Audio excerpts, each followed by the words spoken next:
This message is for child-free people, whether you're child-free by choice or child-free just because that's how life worked out. I just want to reassure you that as a mum of 3 kids, who I chose, by the way, it was like deliberate and on purpose, you literally never get away from the stupid little comments about having another baby.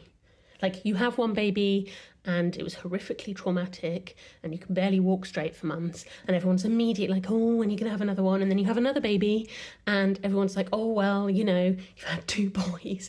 Have you thought about trying for a girl? And then you do actually have a 3rd baby and you don't care about the gender because you're a grown-up that realises that, like, the gender of your child isn't as important as, like, who they are. And you do happen to have a girl because that's just how it works sometimes. And then everyone's still...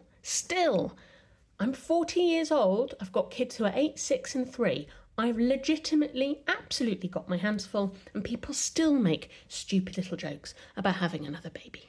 It never fucking stops. Now, I appreciate that I don't get the whole, oh, well, your life isn't a life if you haven't had children, and what you're going to do when you're old, and all of that bollocks that people like to say to people who are child-free. But I do get plenty of jokes about things that were actually deeply traumatic for me. I had 2 horrific deliveries that have left me with a lot of medical trauma, and then my 3rd pregnancy had a whole other set of medical trauma attached to it. So, you know, people make these jokes like, oh, just have another baby, when for me, legitimately, getting pregnant again is one of the worst things that I can imagine for myself.